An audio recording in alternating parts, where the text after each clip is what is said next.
2500 साल पहले एक ही साथ बहुत इनलाइटेड इंडिया में ही नहीं सारी दुनिया में, नेपाल में ही नहीं सारी दुनिया में जन्म लिए। बुद्ध, महावीर, लाओ त्सु, जरथुस्त्रा। तो 200 साल के बीच में ऐसे ऐसे भक्त पैदा हुए और उसकी शुरुआत हुई कबीर से।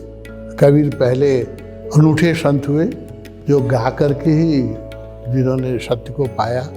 कबीर हिंदुस्तान में थोड़े से लोगों के बीच ही प्रसिद्ध थे। आज से 500 साल पहले 15वीं शताब्दी, 16वीं शताब्दी और 17वीं शताब्दी तक 200 साल के बीच में बहुत भक्तों का एक साथ जन्म हुआ भारतवर्ष में, एक ही साथ। ये भी बड़ा आश्चर्य है। ये पता नहीं कौन इसको नियंत्रित करता है। जैसे 2500 साल पहले एक ही साथ बहुत इनलाइटेड इंडिया में ही नहीं सारी दुनिया में, नेपाल में ही नहीं सारी दुनिया में जन्म लिए। बुद्ध, महावीर, लाओ त्सु, जरथुस्त्रा एक ही साथ। ये अस्तित्व का क्या नियम है, परमात्मा नियंत्रित बनाता है। सारे भक्त एक ही साथ आते हैं। जब आते हैं तो 200 साल के बीच में ऐसे ऐसे भक्त पैदा हुए और उसकी शुरुआत हुई कबीर से। कबीर पहले अनूठे संत हुए जो गा करके ही जिन्होंने सत्य को पाया और गा करके ही, नाच के ही जीवन भर उनका उपदेश रहा। कबीर की पंक्तियाँ एक से एक भक्तों की प्रेरणा बनी और कबीर के ही पीछे नानक ने कहा कि कबीर मेरे गुरु हैं, गुरु के समान आदर किया। मीरा ने, तुलसी, उसके साथ तो एक ही साथ इतने लोग पैदा हुए तो हम उनका नाम भी नहीं जानते। भगवान की एक ऐसी लीला है कि उन्होंने सारे बुद्ध पुरुषों पर तो चर्चा की ही, लाओ त्सु, चांसु, जरथुस्त्रा पर तो चर्चा की ही, प्रवचन माला दिए, ज़ेन मास्टर जिसका हम नाम भी नहीं कभी सुनते। ऐसे भक्त जिनको भुला दिया था संसार ने, जिनकी कोई याद नहीं थी, हिंदुस्तान में भी लोग उनको भूल गए थे। ऐसे सारे संतों को फिर से जीवंत किया भगवान ने। ये ओशो की बड़ी विशेषता है। कुछ नाम मैं कहूँगा, एक एक नाम सुन के भी आनंद आएगा कि ऐसे ऐसे संतों का नाम लेना और उनके बारे में चर्चा करना। हम मलुकदास पर आएंगे। जैसे मैं बताता हूँ कुछ जो उस समय 200 साल के बीच में पैदा हुए हैं। पलटू, सुंदरदास, मीरा, मलुकदास, नानक, ऐसे संतों का हम तो नाम भी नहीं सुने थे। और हिंदुस्तान में भी जो लोग भक्ति मार्ग के हैं उनको भी सबको नहीं पता होगा। ओशो ने इन सारे संतों पर प्रवचन देके भक्तों पर बहुत बड़ा कल्याण किया है। और कबीर को तो इंग्लिश में भगवान में जो दिया प्रवचन, उससे कबीर पश्चिमी जगत में पहचाने गए। कबीर हिंदुस्तान में थोड़े से लोगों के बीच ही प्रसिद्ध थे और विशेषतः छोटी जाति के जिनको लोग कहते हैं उनके बीच में कबीर ज़्यादा लोकप्रिय थे, जुलाहे थे खुद भी। लेकिन ओशो ने जो उस पर इंग्लिश में जो प्रवचन दिए, किसी ने इतना अच्छा कबीर पर नहीं बोला था।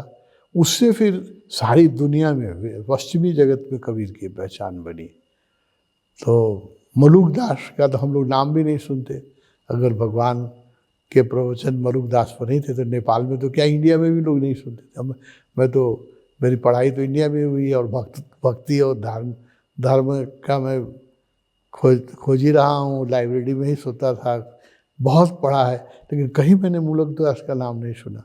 भगवान से पहली बार सुना। तो ये तो भगवान का बहुत बड़ा कंट्रीब्यूशन है कि सारे भक्तों को उन्होंने जीवंत किया। अब मलुकदास की एक युक्ति बहुत पॉपुलर रही है, वो है अजगर करे न चाकरी पंछी करे न काम, मतलब अजगर सांप जो होता है वो सोया रहता है, बहुत मोटा होता है, वो ज़्यादा चलता फिरता भी नहीं, एक जगह सोया रहता है, थोड़ा बहुत अपने आसपास थोड़ी क्षेत्र में घूमता है।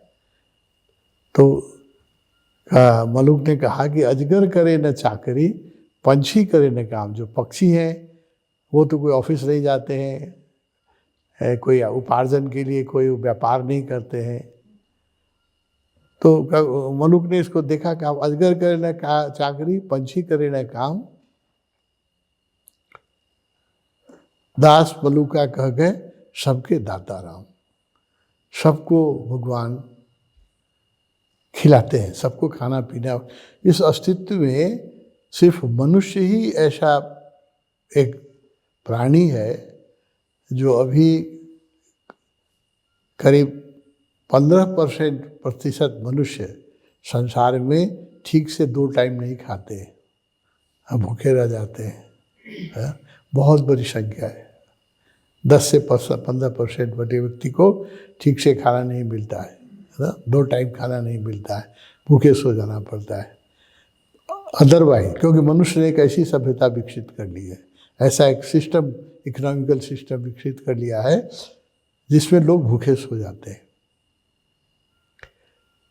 अदरवाइज इस जगत में करोड़ों जीव हैं, जंतु हैं, इतने जानवर हैं, इतने पक्षी हैं, इतने कीड़े मकोड़े हैं, सबको भोजन मिल जाता है, सबको पानी मिल जाता है, सबकी व्यवस्था हो जाती है। मनुष्य ही क्यों भूखे, भूखमरी सिर्फ मनुष्य में है। कोई भी प्राणी भूखा नहीं मरता है, सिर्फ मनुष्य ही भूखा मरता है। क्यों? क्योंकि हमारी व्यवस्था, हम जो व्यवस्था करते हैं वो अप्राकृतिक है, और सारे प्राणी जो हैं वो प्राकृतिक व्यवस्था में जीते हैं। तो मलुक के बारे में भगवान ने 2 प्रवचन माला दी। एक तीसरे प्रवचन माला का नाम ही उन्होंने रखा सुमिरन मेरा हरि करे। उसमें उनके प्रश्न लिए, और भगवान को ये नाम बहुत ही प्यारा था, क्योंकि भगवान भी विश्राम कहते थे कि ध्यान जो है वो परम विश्राम है। चित्त जब इति चित्त विश्रांति, ये पतंजलि ने भी कहा था, लेकिन लोग इसको समझ नहीं सके। लोगों ने समझा कि बहुत काम करना है, बहुत श्रम करना है। नहीं, जब चित्त पूरी तरह विश्राम करता है तभी समाधि घटती है। ये तो पतंजलि ने कहा, चित्तवृत्ति निरोधा इति योगा इति चित्त। जब चित्त पूरी तरह विश्राम में चला जाता है तो वही स्थिति जो है वो समाधि की है। मुरुगदास, इसको गांव की भाषा में हुए, उनका जन्म यूपी में हुआ, इलाहाबाद के पास, और वहाँ की जो भाषा है, उस समय की जो भाषा थी वो बड़ी मिक्स थी। कबीर भी उसी तरह की भाषा में बोले हैं, तो शुद्ध हिंदी नहीं है, वो खड़ी हिंदी नहीं है, मगही, उर्दू सब मिक्स है ना। वो ग्रामीण की भाषा है। तो ग्रामीण भाषा में मुरुगदास ने जो कह दिया है वो इतनी गहरी बातें कही हैं। जैसे ये जो कहा, अजगर करे न चाकरी, पंछी करे न काम, दास मलुका कह गए सबके दाता राम। सबको राम खिलाता है, राम की व्यवस्था से सब लोग जीते हैं। दूसरा उनका ये जो है बड़ा, ये भी आग्नेय है वचन कि माला फिरूं न कर फिरूं, जिह्वा कहे न राम, सिमरन मेरा हरि करे, मैं पाया विश्राम। न मैं माला, बहुत लोग माला फिराते रहते हैं दिन रात, है ना।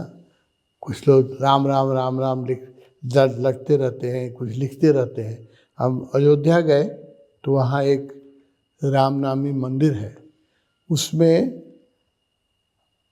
हजारों दराज हैं स्टील के, और वहाँ सैकड़ों लोग रहते हैं। उनका काम क्या है, सुबह से शाम तक उनको कागज़ दिया जाता है, पेन दिया जाता है, और सुबह से शाम तक वो लोग राम राम लिखते रहते हैं। 1-2 आदमी नहीं, अयोध्या में आप कभी जाएं तो देखेंगे 100-150 लोग आदमी बैठे हुए दिन रात सुबह से शाम तक राम राम लिख रहे थे, और उसको दराज में जमा किया जाता है। वो अरबों खरबों राम जी लिखे जा चुके हैं। और लोगों का काम ये, उनको खाना मिलता है, आश्रम में रहने की जगह मिलती है, उनका काम क्या है, सुबह से शाम तक पलाथी मार के बैठिए और राम राम लिखते रहिए, राम राम लिखते रहिए ना। लगता है कि ये लिखने से परमात्मा मिल जाएगा या लिखने से कोई बड़ा चमत्कार हो जाएगा। तो इसी पर इनका मलुकदास का व्यंग है कि मैं तो माला भी नहीं जपता हूँ, जिह्वा से भी कभी राम नहीं कहता हूँ, परमात्मा ही मेरी खैर करते हैं, मुझे स्मरण करते हैं, मैं नहीं स्मरण करता हूँ, परमात्मा मेरा स्मरण करते हैं। कितना विद्रोही वचन है, कितना साहसिक वचन है। मैं परमात्मा के स्मरण नहीं करता है, परमात्मा ही मेरा स्मरण करता है, मैं तो पूरे विश्राम में रहता हूँ। हाँ, ये एक समाधिष्ट पुरुष ही कह सकता है, और ओशो जैसे व्यक्ति ही इसका अर्थ समझा सकते हैं। लोग इसके अर्थ के अनर्थ कर दिए, जैसे अजगर करे न चाकरी, पंछी ने करे न काम। इस पर सारे लोगों ने लिखा कि आलसियों का वचन है और इससे आलस्य बढ़ेगा और ये वचन को मिटा देना चाहिए। और जितने लोगों ने ओशो के पहले कहा, सबने इसका विरोध किया, लेकिन ओशो ने इसकी ऐसी व्याख्या की, वैज्ञानिक व्याख्या की कि पक्षी ऐसा नहीं कि चुपचाप बैठा रहता है, सुबह से वो भी तो अपना घोंसला बनाता है, उड़ता है, आहार खोजता है ना, काम करता है, लेकिन उसके काम में एक कोई तनाव नहीं है ना। अजगर भी तो अपना वो तो खोजता है, अपना आहार तो खोजता है, घूमता है, ऐसा नहीं कि बैठे बैठे रहता है, लेकिन उसमें कोई तनाव नहीं है, कोई उत्तेजना नहीं है, कोई इनसिक्योरिटी नहीं है। वो जानता है कि परमात्मा खाना भेज देगा, है ना। तो उस भाव से अगर सन्यासी जिए, ये काम चोरों के लिए नहीं है, भगवान ने बार बार कहा, ये काम चोरों के लिए नहीं, आलसी लोगों के लिए नहीं है, ये ऐसे लोगों के लिए जिन पर परमात्मा पर पूर्ण विश्वास है। हमारे श्रम करने से भागने की बात नहीं कर रहे हैं, वो कह रहे हैं काम तो पक्षी भी कर रहा है, सारा जगत काम कर रहा है, एक ढंग से, अपने ढंग से सारा जगत काम कर रहा है, लेकिन उसमें कोई उत्तेजना नहीं है, उसमें कोई इंश्योरेंस नहीं लेना पड़ता है। अब देखिए, मनुष्य और अप्राकृतिक हो गया, जैसे जैसे अप्राकृतिक अननेचुरल होता जा रहा है, वैसे वैसे कॉम्प्लिकेशन लाइफ में बढ़ते जा रहे हैं। अब इंश्योरेंस, हाँ, घर का इंश्योरेंस, गाड़ी का इंश्योरेंस, अपना इंश्योरेंस, संगीता के जो होते हैं वो गले का भी इंश्योरेंस कराते हैं, हाँ, वो कितनी चीज का इंश्योरेंस करें, फिर भी जीवन तो अनिश्चित ही है, आप उसको इंश्योर कर ही नहीं सकते हैं लाइफ को, है ना। ये भ्रम है। इतना अस्वाभाविक जो जीवन है उसमें अब मलुकदास को समझना बड़ा मुश्किल है ना। मलुकदास के कुछ पद जो मुझे बहुत अच्छे लगते हैं। मांसाहारियों के लिए मलुकदास ने कहा, पीड़ सबन की एक सी, मूर्ख जानत नहीं। सबका दुख एक ही समान है, मूर्ख नहीं जानते हैं। कांटा चुभे पर पीर होए, अगर चलते हैं एक कांटा चुभ जाता है तो कितना दुखता है, रोते हैं, चिल्लाते हैं, कांटा को निकालते हैं। वही लोग गला काट को वही खाए, दूसरे जानवर को गला काट के खाते हैं, उसमें उनको पीड़ा नहीं दिखाई पड़ती है, अपने कांटा गड़ जाए तो पीड़ा लगती है। तो दूसरे का पीड़ा भी समझना चाहिए। एक उनकी पंक्ति है जो मुझे बहुत प्रसिद्ध, मीठी, अच्छी लगती है। जब आए तुम जगत में तब हंसिया सबको। जब हम लोग जन्म लिए तो परिवार के लोग बड़े खुश होते हैं, बच्चे जब जन्म लेते हैं तो परिवार के लोग बड़े खुश होते हैं। अब तुम ऐसी कर चलो, तुम्हारे जाने के बाद लोग न हंसे रोए, हैं। अब तुम ऐसी कर चलो, पीछे हंसी न होए। तुम जन्मे थे लोग हंसे थे, तो समझ में आता है, लेकिन ऐसी करनी करो कि मरने के बाद लोग तुम्हारे नाम लेके ना हंसे, रोए तुमको याद करके। कबीर ने भी ठीक ऐसा ही कहा था। कबीर ने कहा, कबीरा मन निर्मल भया जैसे गंगा नीर। कबीर कहते हैं, मेरा मन पवित्र हो गया जैसे गंगा की पानी पवित्र है। कबीरा मन निर्मल भया जैसे गंगा नीर, अब पाछे लागे हरि फिरे कहत कबीर कबीर। अब परमात्मा ही मेरे पीछे लगा हुआ है और कबीर कबीर। पहले मैं परमात्मा को बुलाता था, कहीं दिखता नहीं था, सुनता नहीं था। अब जब से मेरा मन निर्मल हुआ तब से पाछे लगे हरि फिरे, परमात्मा ही मेरे पीछे लगा हुआ है और कबीर कबीर करता है। ये ऐसे संत ही कर सकते हैं, इस आत्मविश्वास के साथ परमात्मा को भी पीछे लगा देते हैं।